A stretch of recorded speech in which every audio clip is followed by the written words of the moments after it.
ஆண்டவராகிய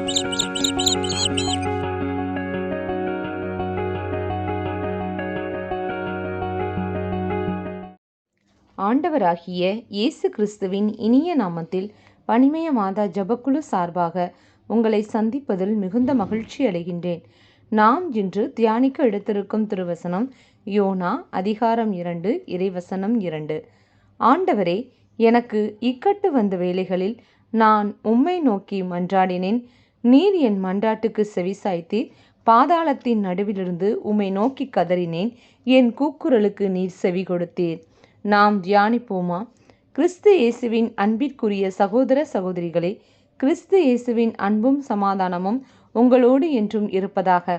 கிறிஸ்து இயேசுவுக்குள் பிரியமானவர்களே, கிறிஸ்து நமக்கு ஜீவனும் பலனுமாயிருக்கிறார்.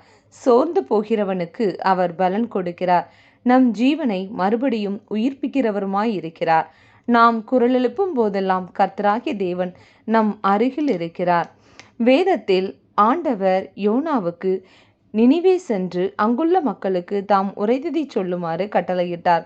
ஆனால் யோனா ஆண்டவரிடமிருந்து தப்பி கப்பலில் பயணமானார். ஆனால் ஆண்டவர் பெருங்காற்றை வர செய்தார். அதன் நிமித்தமாக யோனா கப்பலில் இருந்தவர்கள் மூலம் கடலில் தூக்கி எறியப்பட்டார். பெரிய மீன் அவரை ஆண்டவர் கட்டளையின்படி விழுங்கியது.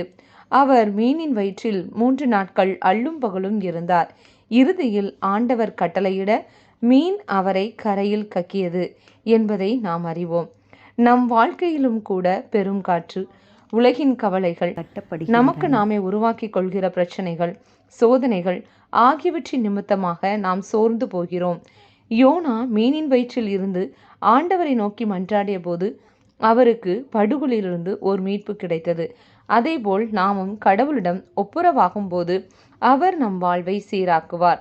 நாம் நெருப்பில் புடமிடப்பட்டு பொன்னாக துலங்குவோம். ஏனெனில் நம் தேவன் தண்ணீரை கடக்கும் போதும் சரி, அக்கினியில் நடக்கும் போதும் கூடவே வருகிறார்.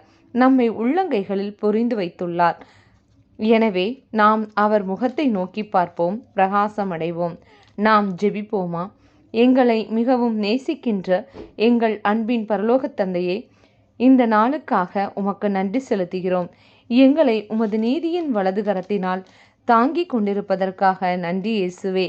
எங்களுக்கு ஞானத்தை கொடுத்து உமது போதனையின்படி வழி நடக்கவும் குயவன் கையில் உள்ள களிமண் போல எங்களை வணைந்து கொள்ளும். இந்த எளிய ஜெபத்தை இயேசு கிறிஸ்துவின் அதி உன்னத நாமத்தில் ஒப்புக்கொடுத்து ஜெபிக்கிறோம் எங்கள் நல்ல பிதாவே, ஆமேன். இந்த நாள் மகிழ்ச்சியின் நாளாக அமையட்டும். Praise the Lord.